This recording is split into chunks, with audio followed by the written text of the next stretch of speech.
El libro de los Salmos, mis hermanos, una de las cosas que demuestra muchas veces es la angustia profunda que se encontraba en los salmistas. La angustia profunda que muchas veces se encontraba en David. La angustia profunda que se encontraba en algunos salmistas que, inspirados por Dios, escribieron estos salmos. Mi alma está hundida, muerta hasta el polvo. Se deshace mi alma de ansiedad. Y clamaban a Dios, líbrame, vivifícame por tu palabra en medio de esa angustia, de esa muerte en vida, de esa ansiedad. Mis hermanos, lo que los salmos nos demuestran es que la angustia en la vida es una realidad presente en todo ser humano. Y la angustia profunda en la vida es una realidad también de todo hijo e hija de Dios. Una realidad inescapable. Y cuando vamos a este primer capítulo, en el primer libro de Samuel, mis hermanos, nos vamos a enfrentar precisamente con esto, con la angustia profunda de una mujer, que va a ser Ana. Pero nos vamos a enfrentar con esa angustia profunda, pero también, mis hermanos, con un nuevo orden o cambio que va a darse. No solamente en la vida de Ana, sino el inicio de un nuevo orden y cambio en la vida también del pueblo de Dios. Pero vamos a ver cómo todo empieza, mis hermanos, con una situación lúgubre, oscura, la angustia de Ana. Antes de todas maneras de poder ver algo del capítulo 1, debemos recordar algunas cositas que vimos la semana pasada. Mis hermanos, acuérdense que les dije de que los 4 primeros capítulos de Primera de Samuel eran aquellos capítulos que nos mostraban cómo Dios iniciaba un cambio. El inicio de un nuevo orden, que era precisamente el inicio del nuevo orden del establecimiento del reino de Dios en medio de su pueblo. Y en los 4 primeros capítulos, ese nuevo orden del reino de Dios que entraría en la escena de la historia de Israel y de la salvación, venía expresado en esos 4 primeros capítulos, si recuerdan, con una serie de cambios, mis hermanos, que ya los mencionamos. Pasamos de lo que es la situación del periodo de jueces a la situación de la monarquía. Pasamos de tribus a reino, pasamos de jueces a rey. Y ese cambio nos dimos cuenta que se daba también con el hecho de que lo que era el sacerdocio y el orden de la casa y el sacerdocio de Leví terminaba. Terminaba mediante un nuevo orden que ahora Dios levantaría, empezando por la persona y la figura de Samuel. Samuel sería el instrumento en las manos de Dios por el cual Dios establecería ese nuevo orden, mis hermanos, en la historia de su pueblo, su reino y su rey. La pregunta es, ¿cómo ese inicio de cambio, ese inicio de nuevo orden? Y cuando hablo de nuevo orden, hablo, mis hermanos, de un cambio que Dios va a obrar. ¿Cómo empieza todo? ¿Y saben cómo empieza todo, mis hermanos? Empieza en Silo, donde se encontraba el tabernáculo. En Silo empieza un nuevo orden. Y empieza, mis hermanos, en el seno de una familia común de aquel tiempo. Y empieza, nunca mejor dicho, mis hermanos, en el seno de una mujer que se encontraba angustiada, que va a ser precisamente Ana. Y nos vamos a dar cuenta, mis hermanos, cómo en la angustia profunda de Ana va a ser el inicio en el cual Dios va a obrar algo nuevo. Para Ana, para Israel y al fin, mis hermanos, para las naciones. Así que tengan ese primer capítulo de Primera de Samuel abierto delante de ustedes, mis hermanos. Y con esta angustia profunda de Ana y con ese nuevo orden, ese cambio que Dios va a obrar primeramente en esa familia y en esa mujer, hay 3 cosas que en el día de hoy, mis hermanos, podemos destacar. Primero, la profunda angustia en nuestra vida puede ser el inicio donde Dios obra algo nuevo. Segundo, veremos la acción, mis hermanos, la acción de la fidelidad que confía que en medio de la angustia Dios obra algo nuevo. Y tercero, veremos el resultado, mis hermanos, el resultado de entender la angustia en la vida en el plan que Dios obra algo nuevo, en el plan de Dios, mis hermanos. Vamos a considerar estos 3 puntos en el día de hoy. Primero, la profunda angustia en nuestra vida puede ser el inicio donde Dios abra algo nuevo. Y aquí vemos dos cosas, mis hermanos, cuando nos centramos en el texto. Primero vemos la realidad de la profunda angustia en la vida. Nos enfrentamos, mis hermanos, con la realidad de la angustia. Como lo que es la angustia, la congoja, la aflicción, es algo real en la vida del ser humano. Cuando vamos a este primer capítulo de Samuel, el primer capítulo está dividido en 3 grandes partes, lo que son los primeros 8 versículos donde vamos a enfrentarnos con la angustia profunda de Ana. Después veremos los versículos del 9 al 18 donde veremos la acción que Ana toma en medio de esa angustia. Y los últimos versículos del 19 al 28 veremos el resultado, mis hermanos, que se genera al final de esta historia. Así que lo primero que vemos en estos primeros 8 versículos, mis hermanos, es que nos encontramos con la profunda angustia de Ana. Y acuérdense, mis hermanos, que aquí todo empieza en el seno de una familia del tiempo de ese periodo, mis hermanos, de jueces. Y ahí es donde va a empezar primeramente el cambio. Fíjense que todo este cambio no va a empezar primeramente con una gran familia del periodo de los jueces. No va a empezar, mis hermanos, con una familia de la aristocracia, sino que va a empezar con una familia común de aquel tiempo. Una familia, mis hermanos, donde la Biblia misma nos la describe. Y fíjense que en el versículo 1 se nos describe, mis hermanos, a lo que es el primer personaje, el Cana, y se nos da un poquito la procedencia de donde venía el Cana. El versículo 1, hubo un varón de Ramataim de Zofim, del monte de Efraín, que se llamaba el Cana. Fíjense que era de esa ciudad, Ramataim, Zofim, de Ramá, y se nos sitúa también la zona, la región en la cual pertenecía, que era la región del monte de Efraín, mis hermanos. Es muy probable que el Cana fuese geográficamente de la región de Efraín, pero genealógicamente fuese de la línea de Leví. ¿Por qué sabemos esto? Porque cuando vamos al primer libro de Crónicas, en el capítulo 6, genealógicamente se traza su hijo Samuel de la línea de Leví. Por lo tanto, fíjense que posiblemente el Cana geográficamente era del monte de la región de Efraín, pero genealógicamente de Leví. Porque sabemos por las escrituras, mis hermanos, que en la región de Efraín, en el monte de Efraín, ahí, mis hermanos, vivían también los levitas. Lo sabemos por Josué 24, 33. Fíjense lo que dice ahí. También murió Eleazar, hijo de Aarón, por tanto de la tribu de Leví. Y lo enterraron en el collado de Fines, su hijo, que le fue dado en el monte de Efraín. Por tanto, sabemos que en ese monte de Efraín, en la región de Efraín, mis hermanos, estaba habitada también y vivían levitas. Por tanto, es muy probable que el Cana, mis hermanos, fuese geográficamente de Efraín y genealógicamente de Leví. Y fíjense, mis hermanos, que se nos menciona lo que es un poquito su descendencia. Se nos menciona de dónde viene. Hijo de Jeroham, hijo de Eliú, hijo de Tohu, hijo de Zuf, efrateo. Y después la Biblia, ¿saben lo que nos da? Su certificado de matrimonio, mis hermanos. Y nos dice con quién estaba casado el Cana. Fíjense el versículo 2. Y tenía él 2 mujeres. El nombre de una era Ana y el de la otra Penina.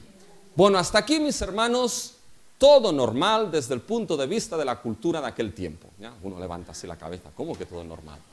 Por eso digo desde el punto de vista de la cultura de aquel tiempo, y lo digo, mis hermanos, por el hecho de tener 2 esposas, ¿ya? Ana, que posiblemente fue la primera, y después Penina. Hasta aquí, en aquella cultura, de momento, todo normal. Pero, mis hermanos, la Biblia nos da una información de esas 2 mujeres, que ahí va a ser, mis hermanos, el problema. Aquí es cuando las cosas empiezan a torcerse, mis hermanos. Porque al final del versículo 2, fíjense que la Biblia nos da una información que en principio no necesitaríamos aquí.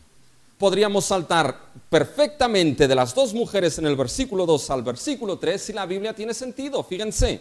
Y tenía él 2 mujeres, el nombre de una era Ana y el de otra Penina, y todos los años aquel varón subía de la ciudad para adorar y para ofrecer sacrificios a Jehová de los ejércitos. ¿Se dan cuenta? Tiene sentido así el texto. No hace falta la información del versículo 2 todavía aquí, pero el autor nos la da. ¿Y qué información nos da, mis hermanos? Nos va a hablar de la fertilidad de esas 2 mujeres. Y fíjense el final del versículo 2. Dice, y Penina tenía hijos, mas Ana no los tenía. Y mis hermanos, la Biblia, que es inspirada por Dios, nos da esta información aquí porque nos la vamos a necesitar más adelante. Y esa información, mis hermanos, este va a ser el problema principal de todo. Este va a ser sobre todo el problema que va a generar la angustia profunda en la vida de Ana. Es la columna vertebral que sustenta todo ese texto, que va a mostrar lo que es la angustia de esa mujer y que va a mostrar el lugar donde Dios va a hacer un cambio importante en la vida de aquella mujer. Fíjense si esa información es importante y es la columna vertebral, que mis hermanos vuelve a repetirse en varios lugares de este texto. Fíjense mis hermanos cuando vamos al versículo 5. Pero Ana daba una parte escogida porque amaba a Ana, aunque Jehová no le había concedido tener hijos. Fíjense mis hermanos el versículo 6, y su rival la irritaba, enojándola y entristeciéndola porque Jehová no le había concedido tener hijos. ¿Se dan cuenta? La Biblia es enfática, mis hermanos, mostrando de que verdaderamente aquí, mis hermanos, el problema era que Ana no tenía hijos. Y mis hermanos, como he dicho, aquí empieza el problema de la angustia. Porque lo primero que debemos preguntarnos aquí es por qué esa situación generaba angustia, congoja y aflicción en la vida de Ana. Y fíjense, lo que vamos a ver ahora en el texto, mis hermanos, son diferentes aspectos que van a mostrarnos cómo poco a poco se va construyendo la angustia, la profunda angustia en la vida de esa mujer por no tener hijo. Vamos a ver una serie de aspectos que va a ser como una ola, detrás de otra, detrás de otra, detrás de otra, que lo que va a hacer es arrastrar a Ana más y más y más y más y más a las profundidades de una angustia terrible en su vida. Fíjense, mis hermanos, la primera ola, ¿qué podía significar para Ana? Una mujer de aquel tiempo, mis hermanos, el no tener hijos, el no tener descendencia. Fíjense que en aquella cultura, mis hermanos, esto era algo esencial, significaba varias cosas y ya algo explicamos cuando predicamos del libro de Ruth. Pero una de las cuestiones, mis hermanos, es que una mujer que no podía tener hijos, mis hermanos, estaba sujeta a una situación social terrible, a una situación de debilidad peligrosa en medio de la sociedad.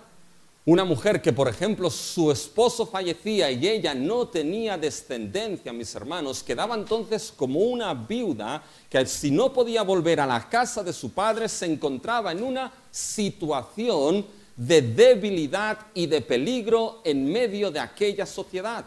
Por eso la ley de Dios, mis hermanos, se establece de manera específica el cuidado de ¿quién? El cuidado de las viudas y el cuidado de los huérfanos, tanto en el Antiguo Testamento y cuando llegamos al Nuevo Testamento. Santiago también nos lo dice. La religión pura es inmácula, ¿cuál es, mis hermanos? Apartarse del mundo y cuidar de ¿quién? De las viudas y de los huérfanos. Era una situación que podía generar algo terrible en la vida de Ana. Pero había mucho más, mis hermanos. Una mujer que no podía tener hijos en aquel tiempo, mis hermanos, significaba en cierta manera que su línea, su descendencia, moría. ¿Se acuerdan con Ruth, mis hermanos? Con Ruth y Noemí, que a Noemí se le mueren todos, mis hermanos, y Noemí cambia su nombre ¿a qué? A Mara. No me llaméis Noemí, llamarme Mara, amargura. Porque la línea, la descendencia sin hijos ha muerto. Era prácticamente, mis hermanos, una muerte en vida para una mujer que no tenía hijos. Y ahí, mis hermanos, es donde se encontraba Ana. Y ahí es donde empieza lo que es la profundidad de esa angustia. Pero ¿saben qué? Viene aquí la segunda ola, mis hermanos, que empieza a arrastrar a Ana a una profundidad más angustiosa en su vida. Y fíjense que se nos describe, mis hermanos, ahora lo que aquella familia estaba haciendo. No se nos describe la familia, sino solamente lo que la familia iba a hacer. Y en el versículo 3 se nos dice que aquel varón que era Elcana subía todos los años ¿a dónde? Subía a Silo para ofrecer, mis hermanos, sacrificio y para adorar a Dios. Por lo tanto, Elcana era un hombre piadoso.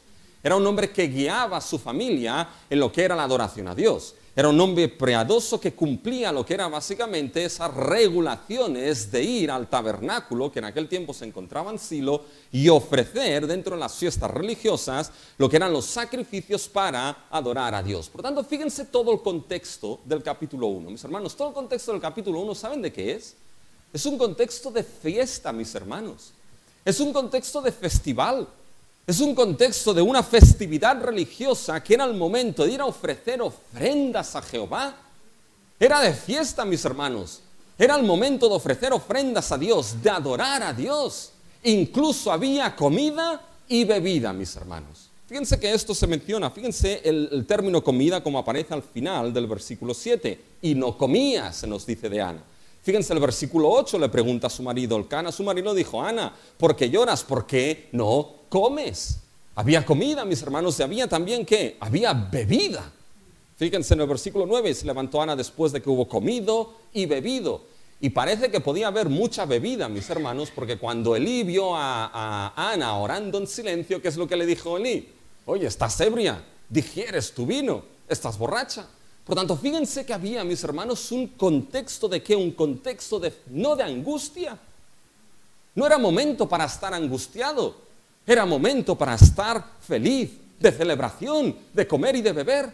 Y mucho más todavía, cuando esa celebración se realizaba delante de ¿quién? Delante de Dios mismo, mis hermanos.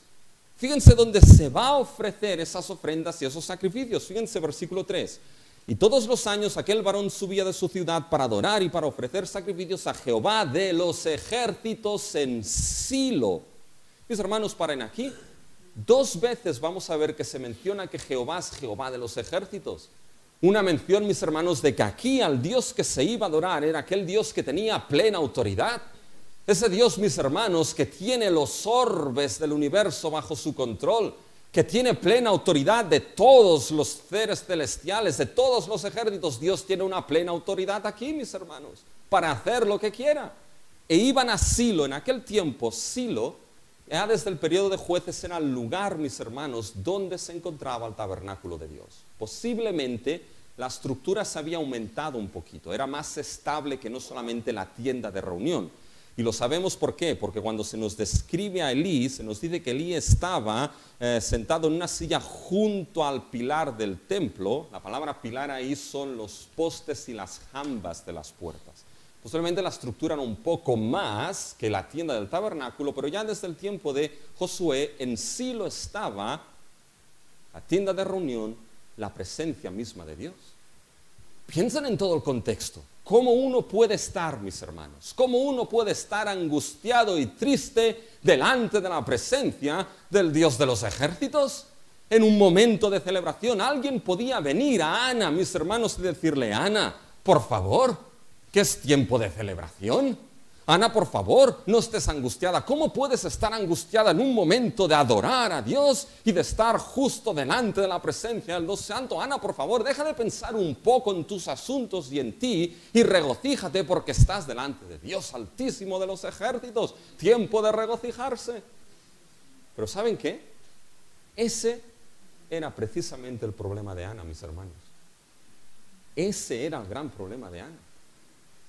Mis hermanos, el gran problema de Ana residía en que ella conocía que tenía a Jehová de los ejércitos con plena autoridad, pero al mismo tiempo, fíjense que hay una frase que se repite 2 veces en los versículos 5 y 6.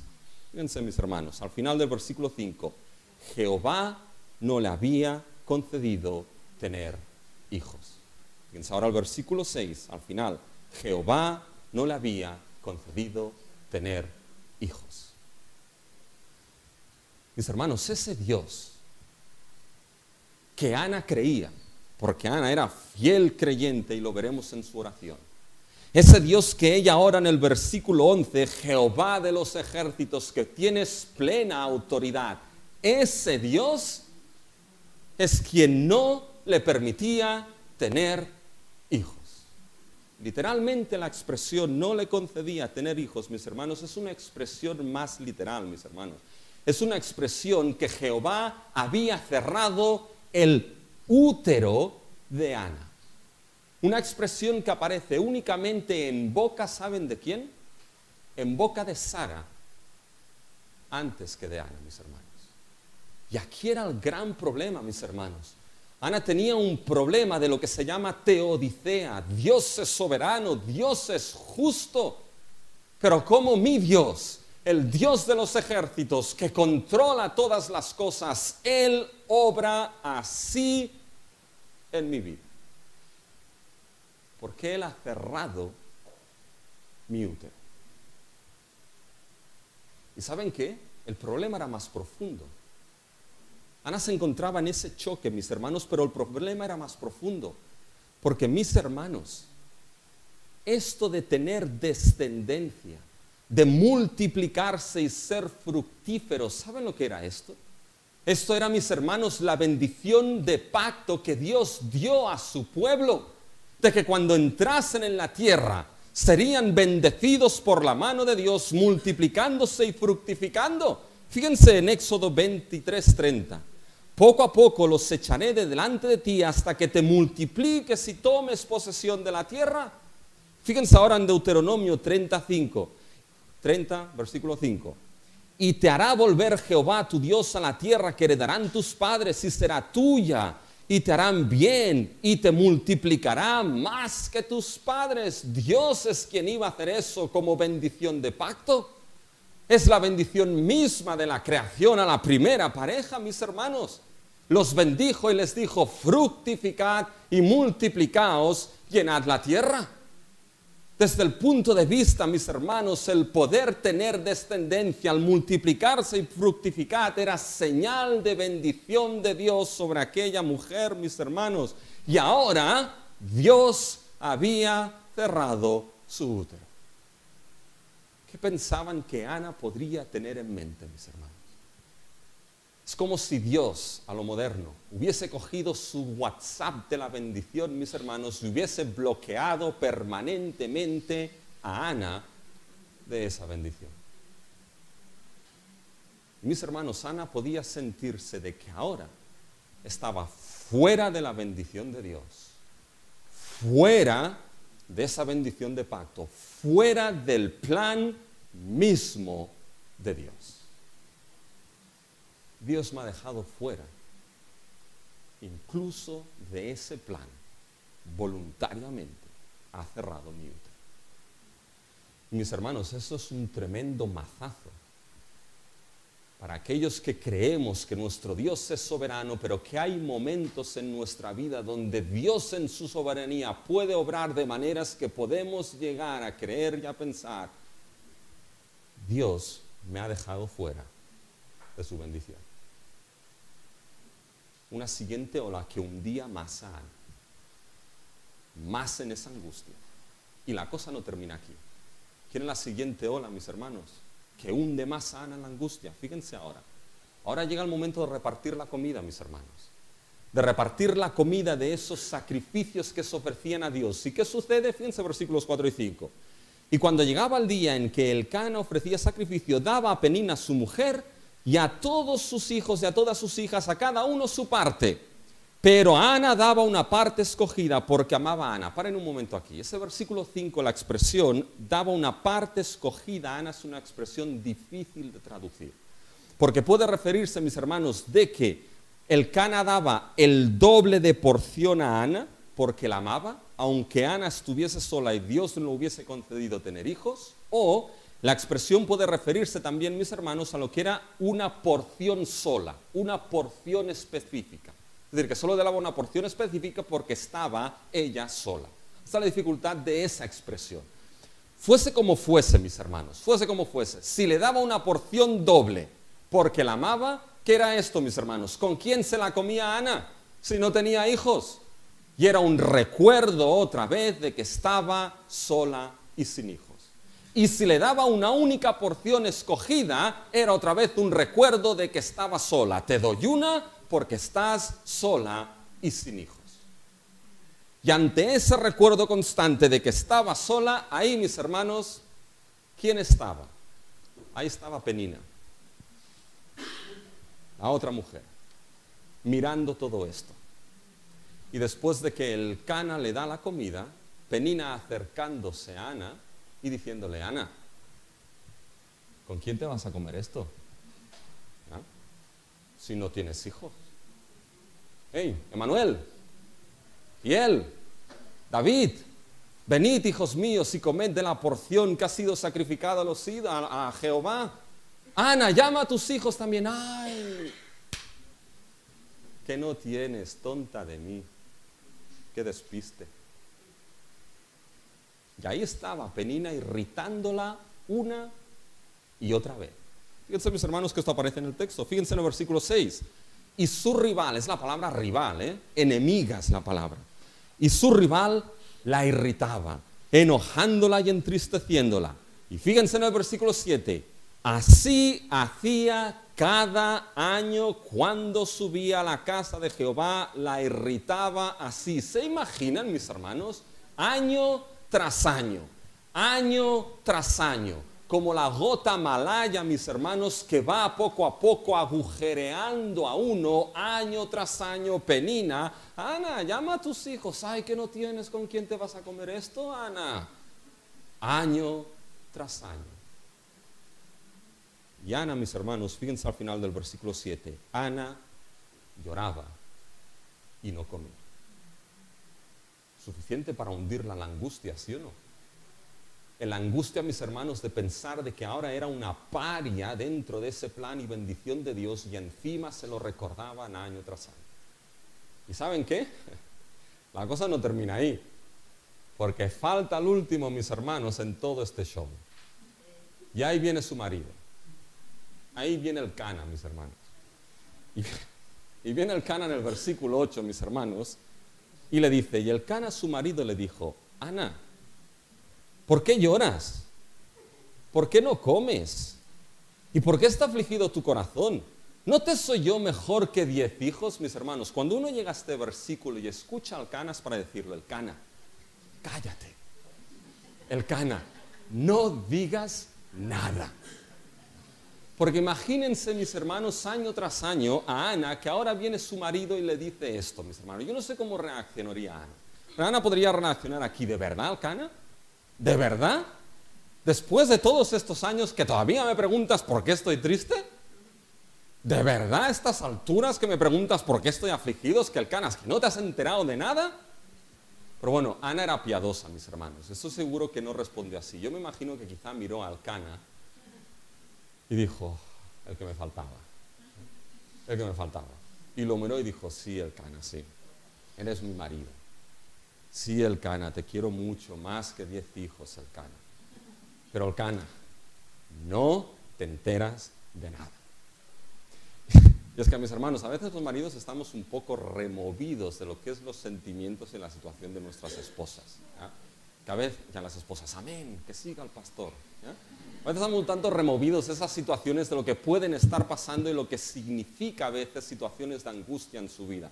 Pero maridos jóvenes o posibles maridos jóvenes, aprendan, mis hermanos, de Elcana, de que a veces vale más no decir nada. ¿Ya? Vale más no decir nada. Pero ahora, mis hermanos, pongan todo esto junto. Pongan, mis hermanos, toda esta situación. Pongan que Ana no tenía hijos, que sabía que Dios en su voluntad había obrado así en su vida, y eso era lo que la providencia soberana de Dios ahora le permitía.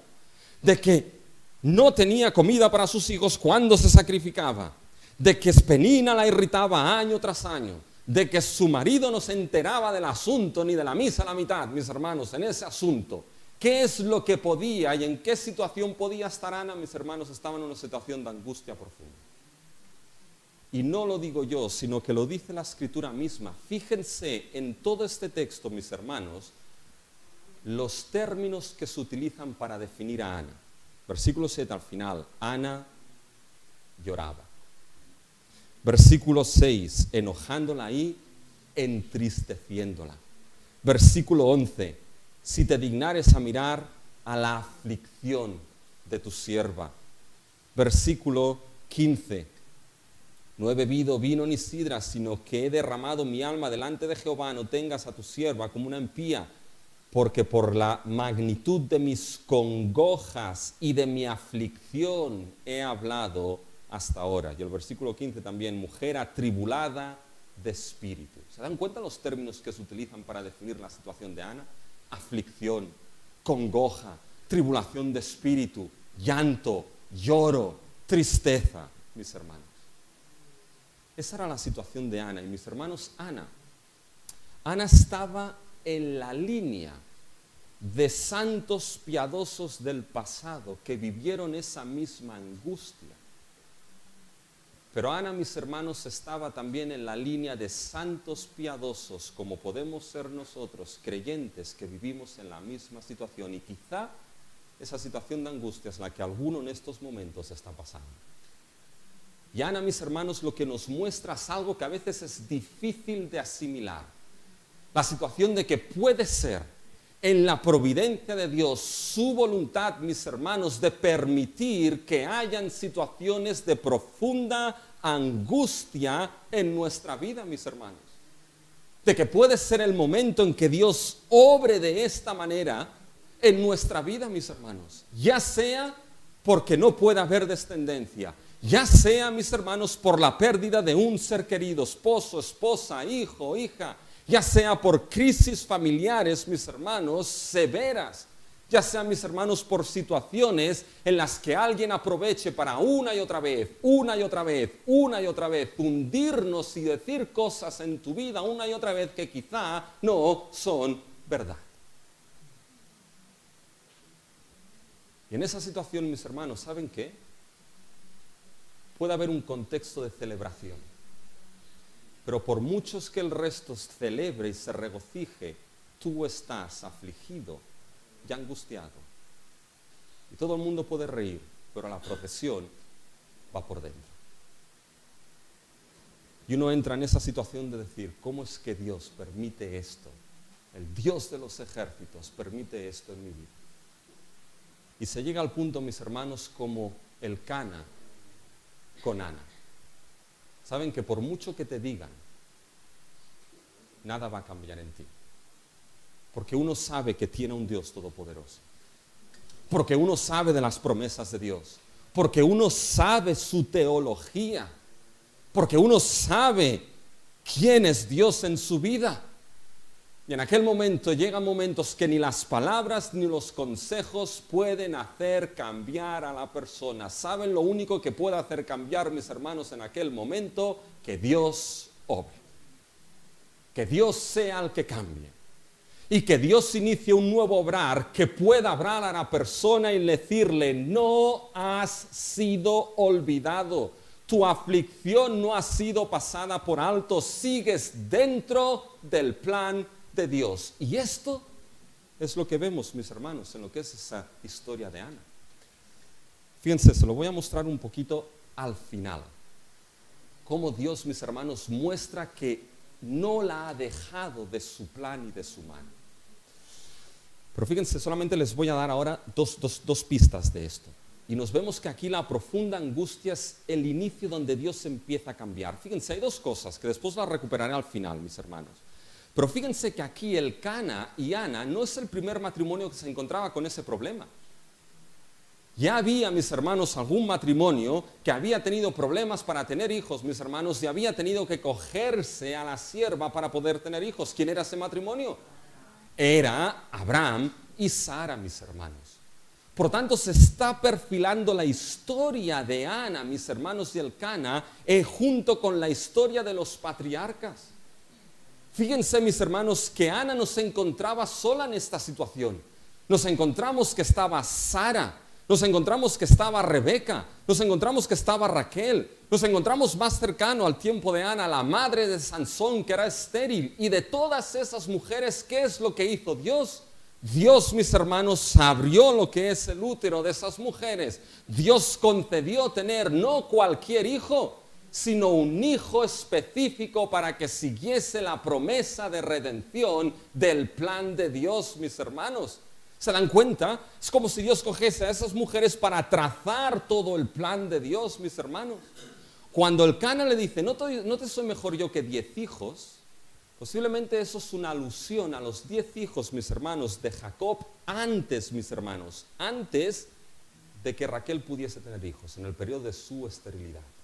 ¿Se dan cuenta lo que se está construyendo aquí, mis hermanos? Todo es el trasfondo de los patriarcas, el trasfondo de toda esa historia de la salvación, mis hermanos. ¿Y saben qué?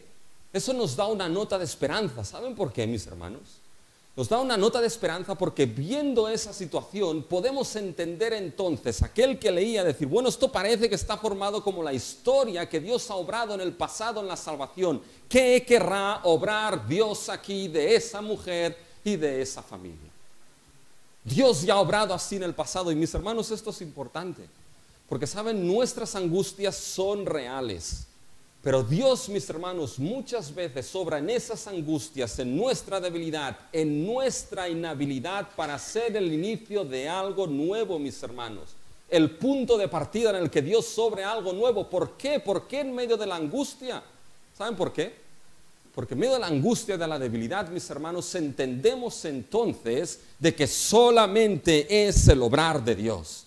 De que lo que se requiere, mis hermanos, es la gracia de Dios que sea suficiente. Que lo que se requiere es ese poder de Dios que se perfeccione en nuestras debilidades. Entendemos entonces que el lugar donde debemos mirar en nuestra debilidad no es primeramente a nosotros mismos, sino mirar y acercarse a nuestro Dios. Por muy incoherente que nos pueda parecer su proceder en nosotros, mirar primeramente a Dios y clamarle a Él. Y eso es lo que Ana hizo. Y ese es el segundo punto, la acción que Ana tomó. ¿Qué acción tomó, mis hermanos? La acción de la fidelidad. De la fidelidad que confía que en medio de la angustia Dios obra algo nuevo.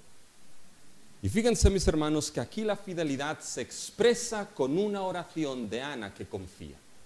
Fíjense, mis hermanos, en pocas palabras, ¿qué hizo Ana? Ana oró. Ana oró. ¿Saben? Ana hubiese podido, mis hermanos, lamentarse por todos los años. Ana hubiese, mis hermanos, al final podido darle vueltas una y otra vez a ese asunto en su cabeza. Y cuando uno le da más vueltas y más vueltas y más vueltas al asunto en su cabeza, ¿saben lo que pasa, mis hermanos?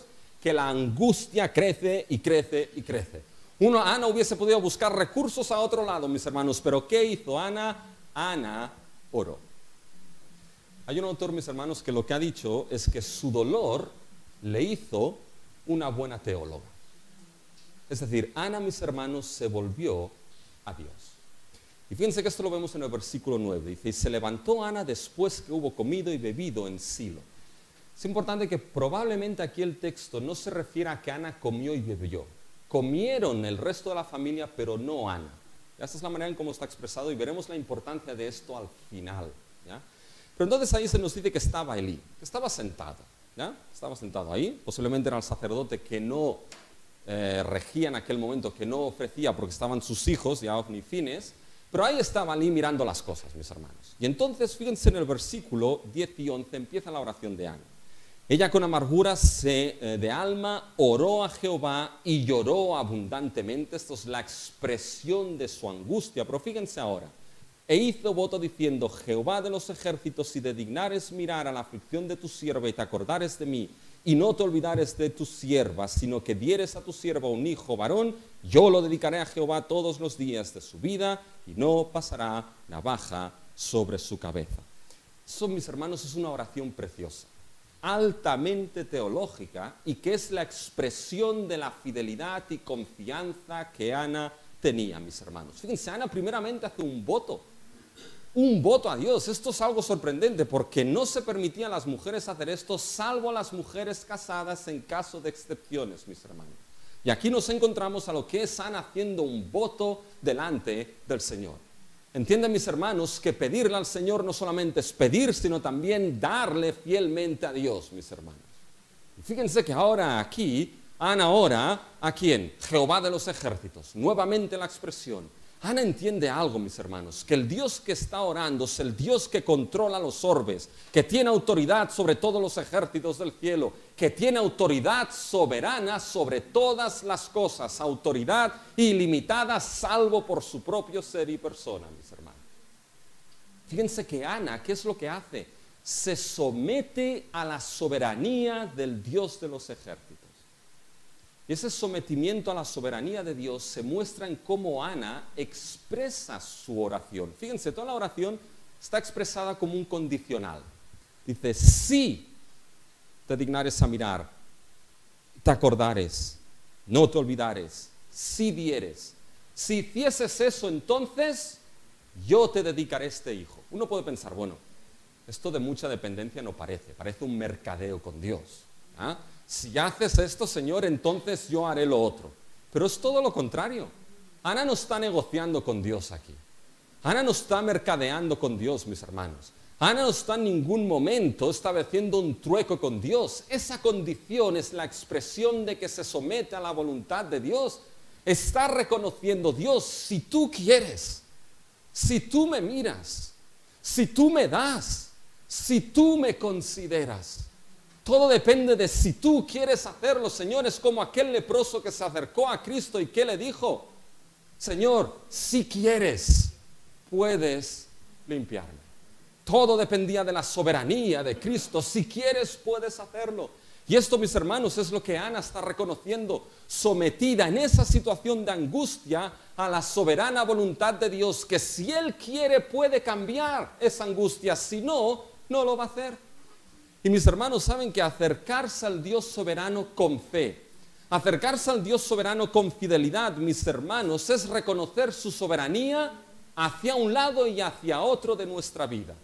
Es reconocer su soberanía para bien en nuestra vida y también para bien, aunque no nos guste, mis hermanos, lo que el Señor puede estar haciendo o permitiendo que vivamos. Y ese sometimiento a la soberana voluntad de Dios se demuestra con una palabra que Ana repite varias veces en su oración. Fíjense, e hizo voto, versículo 11, diciendo, Jehová de los ejércitos, si te dignares a mirar la aflicción de tu sierva, y te acordares de mí y no te olvidares de tu sierva, sino que dieres a tu sierva. ¿Se dan cuenta cómo se describe Ana? La palabra sierva es la palabra esclava, es la misma palabra que se utiliza para referirse a Agar. Ana entiende algo, mis hermanos, aquí. ¿Saben qué entiende? De que en la casa de Dios ella es sierva de Jehová.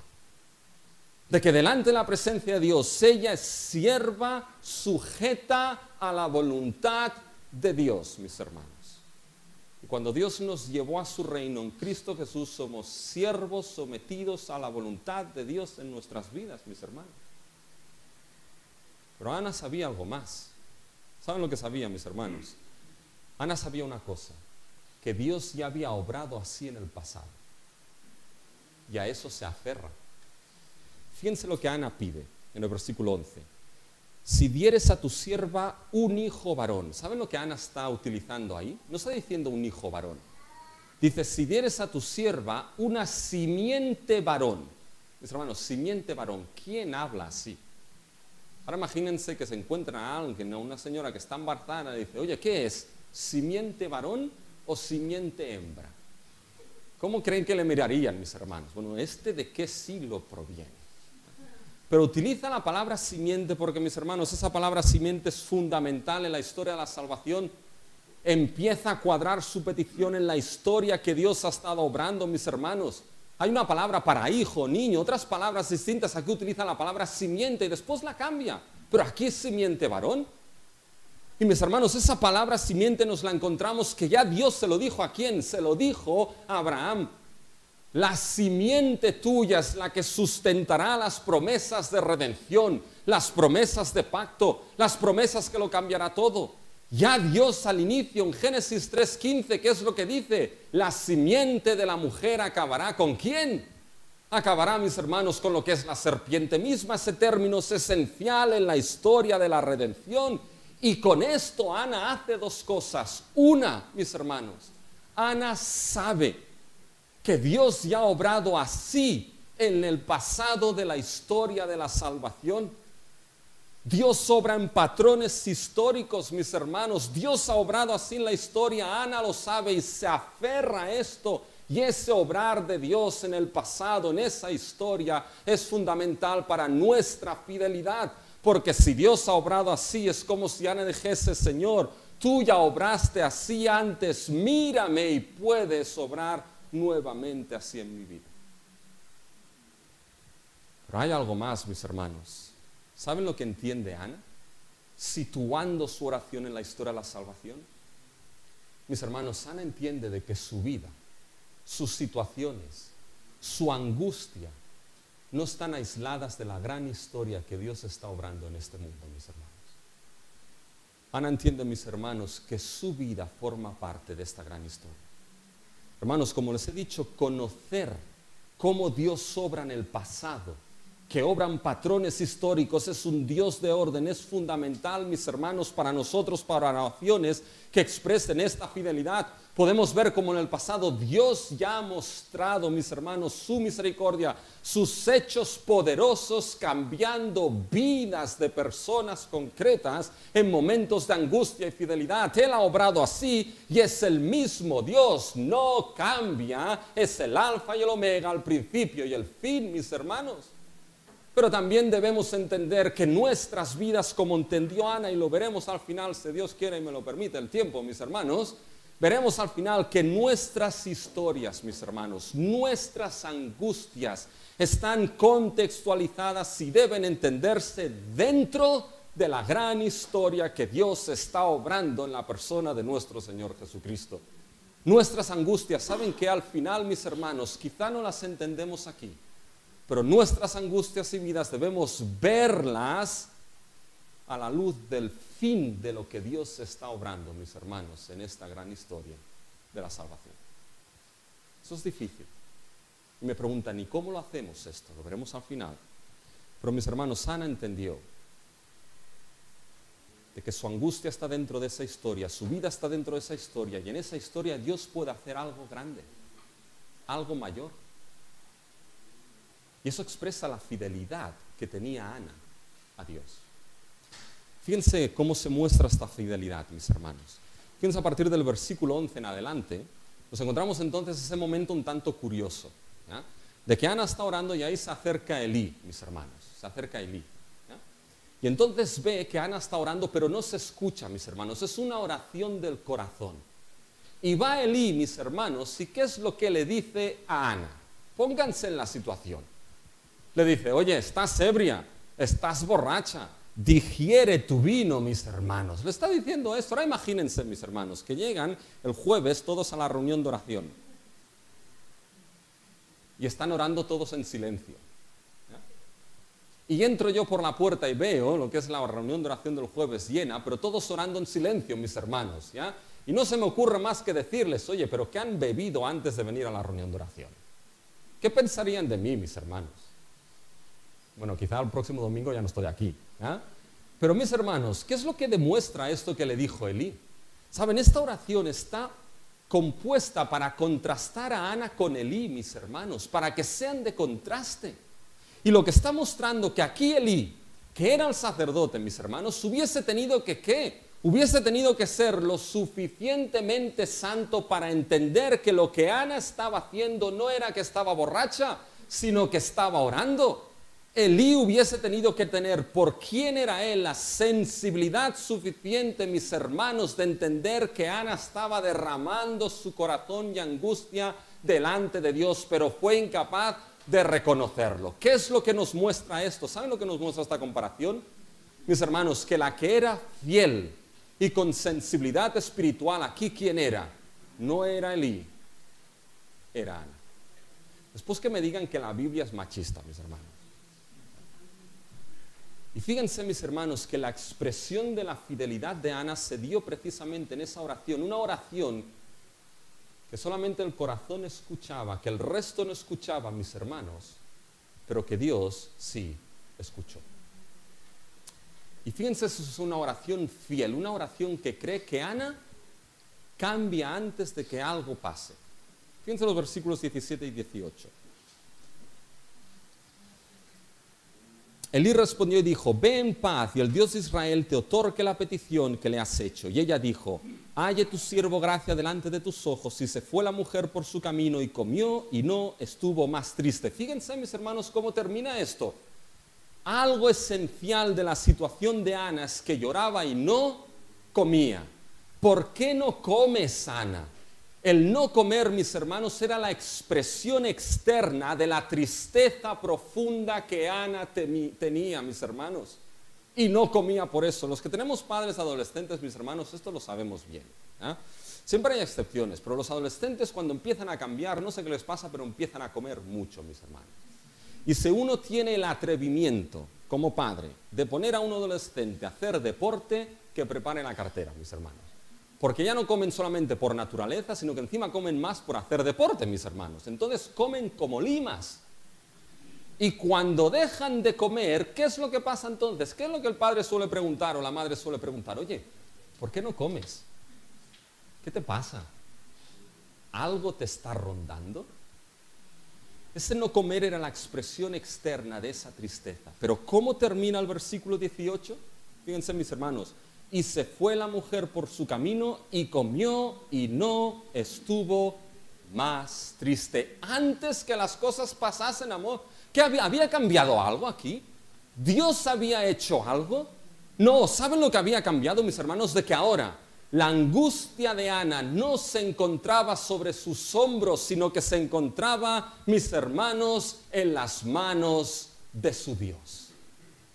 Y cuando, mis hermanos, hay angustia en nuestra vida, Dios nos ha dado algo sorprendente, nos ha dado lo que es ese don y medio de gracia que es la oración, que a veces nos cuesta, pero nos ha dado ese medio que es la expresión de decir, Señor, aunque no entiendo, confío en ti y a ti vengo.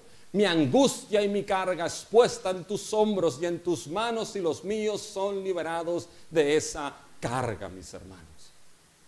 ¿Y cuándo, mis hermanos, tendríamos que tomar precisamente ese medio de gracia que Dios nos ha dado?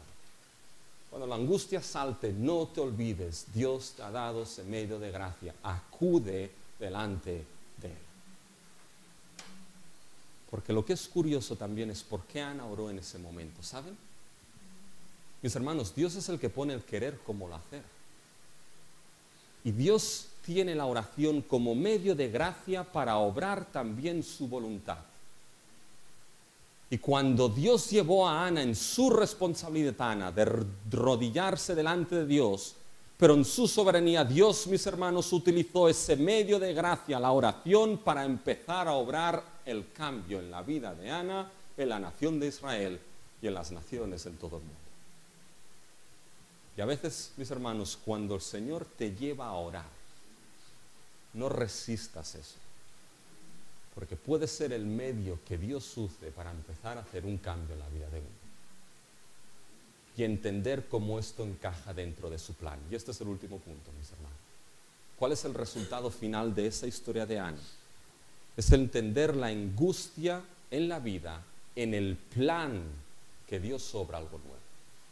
Y lo primero es entenderlo bajo el plan de Dios, mis hermanos. Fíjense, y aquí quiero que ahora tomen un poco de distancia, y con esto iremos terminando.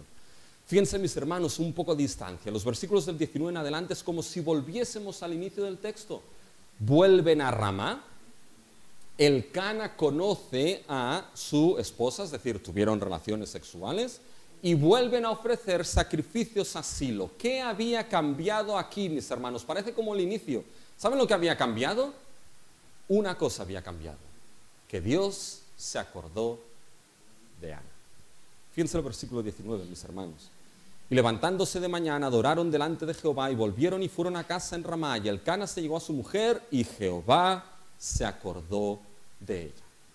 Piensa una cosa, si crees que Dios no toma atención a las situaciones particulares de angustias personales en tu vida, Ana es el ejemplo perfecto de que sí toma atención a ellas. Y Dios se acordó, mis hermanos, de Ana. Y Ana cumplió su voto. Después de que destetó al niño, posiblemente un periodo de unos 2-3 años, mis hermanos, sube a Silo a ofrecer a Samuel, que posiblemente el nombre de Samuel viene del verbo pedir. Fíjense el versículo 27, cuando se nos dice, por este niño oraba, en realidad pedía, y Jehová me dio, es el verbo pedir, lo que pedí. ¿Ya? Yo pues le dedico también a Jehová todos los días que sirva, y ahí en el original hay un verbo pedir, ¿ya? Todos los días que viva, será de Jehová, y adoró allí a Jehová. Samuel es el que le es dado, es el que es pedido, mis hermanos. Fíjense que ese hijo fue el cambio de angustia, de lamento en baile para Ana. Pero es mucho más. Ana lo ofreció ¿a quién? A Dios, ¿sí o no? Samuel, mis hermanos, ahora ya no es para los propósitos de Ana. Samuel es para los propósitos ¿de quién? Para los propósitos de Dios, para el plan mismo de Dios. Mis hermanos, ahora Samuel es la pieza dentro del gran plan de Dios, y aquí es cuando Ana tenía que entender que su angustia formaba parte de ese gran plan. Y quiero que vean ahora el gran plan que Dios está haciendo en la vida de Ana, mis hermanos. Lo hemos visto, esta historia de Ana encaja dentro de la historia de la salvación. Elcana y Ana, a imagen de Sara y Abraham. Ana con una línea de mujeres, mis hermanos, que no podían tener simiente, pero Dios en su misericordia y poder obró y levantó simiente de esas mujeres, Sara, Raquel, Rebeca, simientes que, mis hermanos, no eran cualquiera, eran hijos que seguirían con lo que era la promesa de la historia de la salvación. Ana pidió: si me dieres simiente de varón. Palabra clave en la historia de la salvación. ¿Se dan cuenta cómo todo se construye en la historia de la salvación? Y fíjense, hay dos cosas más que no quiero que pierdan de vista. Fíjense cuando Ana dice en el versículo 11: e hizo voto diciendo Jehová de los ejércitos, si te dignares a mirar la aflicción de tu sierva. ¿Saben lo que es esa expresión, la aflicción de tu sierva, mis hermanos? Esa aflicción es un eco a las palabras que Dios narra en Éxodo, mis hermanos, cuando Dios vio la aflicción ¿de quién? La aflicción de su pueblo Israel. Fíjense en Éxodo 3:7. Dijo luego Dios: bien ha visto la aflicción de mi pueblo en Egipto, y he oído su clamor a causa de sus extractores, pues he conocido sus angustias. He visto la aflicción de mi pueblo, he conocido sus angustias. Y Ana está utilizando la misma palabra. El clamor por redención de Israel y el clamor de Ana se funden en un solo clamor redentor y salvífico. El cambio, mis hermanos, en la vida de Ana era un cambio como si Dios tuviese que obrar una redención y salvación en la vida de esa mujer, de esa angustia, salvarla y convertirla en baile. Y la otra gran expresión, mis hermanos, para esa historia de la salvación es que Jehová se acordó de ella. ¿Saben? Esa palabra acordarse, mis hermanos, no es que Dios se olvidó. Cuando antes les he dicho al principio, nos tenemos que acordar algo que explicamos la semana pasada, es porque quizá se han olvidado, probablemente se han olvidado, y les digo, tienen que recordarlo. No es así en el caso de Dios, mis hermanos. La palabra recordar en el caso de Dios es una palabra, y ahora viene la palabra para el día, soteriológica. ¿Qué quiere decir esto? Es una palabra de salvación. Cuando Dios recuerda, no es porque está olvidado. Cuando Dios recuerda, es porque recuerda para obrar redención y salvación. Aparece en Génesis 8:1 con Noé, se acordó de Noé. Y aparece, mis hermanos, en el Éxodo. Fíjense en Éxodo 2:24. Oyó Dios el gemido de ellos y se acordó de su pacto con Abraham, Isaac y Jacob. Dios se acordó, ¿y qué hizo? Se acordó. Vio la aflicción de su pueblo, vio su angustia y Dios salvó a su pueblo, mis hermanos. Y esto es lo que hizo Dios con Ana. Cuando Dios se acordó de Ana, mis hermanos, lo que iba a obrar en su vida era una obra de redención. Y esa obra de redención que iba a cambiar lo que era la angustia de Ana en baile en la vida de Ana, ¿saben cómo vino, mis hermanos? Dándole el hijo de la redención. El hijo que le dio fue ese hijo, mis hermanos, que para Ana fue la redención de la angustia en gozo en su propia vida, mis hermanos. Y la gran historia que nos muestra aquí, ¿saben qué nos muestra, mis hermanos? La trascendencia y la inmanencia de Dios. Dios es trascendente, tiene una obra que va de principio a fin, es soberano y va de principio a fin.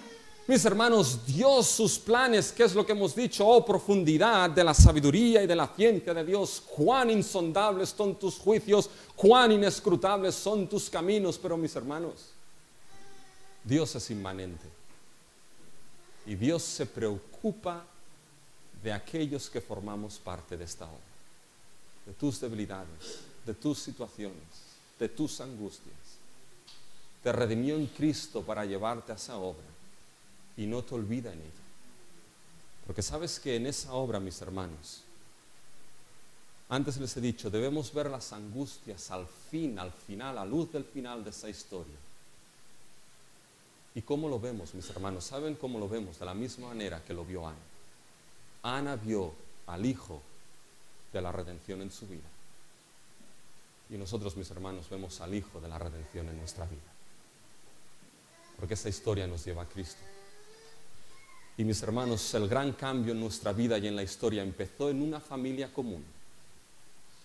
Una familia, mis hermanos, que nadie hubiese dado nada por ella. Con una mujer con la misma piedad que tenía la piedad de Ana. Y ahí nació el que cambiaría nuestra vida y el mundo, que es el Hijo de la redención, el Hijo de Dios, nuestro Señor Jesucristo. Y mis hermanos, la vida de Cristo es una muestra de que Él se preocupa por las necesidades de los suyos. Cuando los niños venían y los discípulos decían, no les dijo Dios, dejad que los niños vengan a mí. Se acercó a un Zaqueo en el árbol, Zaqueo, baja porque la salvación ha llegado a tu casa. Se acercó el leproso, si quieres puedes salvarme. Y Cristo le dijo, sí, quiero, sé limpio. A una mujer de flujo de sangre que nadie la hubiese tocado, tocó el manto y fue sanada. ¿No es la vida de Cristo una muestra, mis hermanos, de que su vida es una preocupación por la angustia de aquellos? Y la cruz, ¿qué es la cruz? Sino donde vemos el gran plan redentor de Dios cumplido al tiempo que Él nos redime de la angustia y la aflicción de nuestro pecado en la vida. Por fe en Él, mis hermanos. ¿Saben? Puede ser, mis hermanos, que Dios no quiera cambiar la angustia en nuestra vida y permitirnos, mis hermanos, el aguijón en la carne para gloriarnos más en nuestras debilidades. Él es soberano. Dios puede, mis hermanos, cambiar nuestra angustia en la vida porque Él es soberano. Pero ¿saben qué? Miren al fin de la historia. Pongan su angustia en las aflicciones, mis hermanos, a la luz del fin de la historia en Cristo. Y miren cómo Pablo dijo que las aflicciones de este tiempo presente son nada comparadas con la gloria que ha de manifestarse en nosotros. Porque lo que sí sabemos es que llegará no un día, sino el día. El día, mis hermanos, que entonces la luz, mis hermanos, la veremos claramente. Y en ese día Dios enjuagará las lágrimas de los suyos. En ese día, mis hermanos, no habrá más muerte, no habrá más pecado, no habrá más dolor. En ese día nuestra angustia desaparecerá y entenderemos lo que Dios ha hecho en nuestras vidas. Tenemos el Hijo de nuestra redención, Cristo Jesús. Mis hermanos, miremos nuestra angustia personal, congregacional, a través de la cruz y la resurrección de Cristo y confiemos que llegará el día que Él enjuagará nuestras lágrimas. Dios nos ayude a ello, mis hermanos.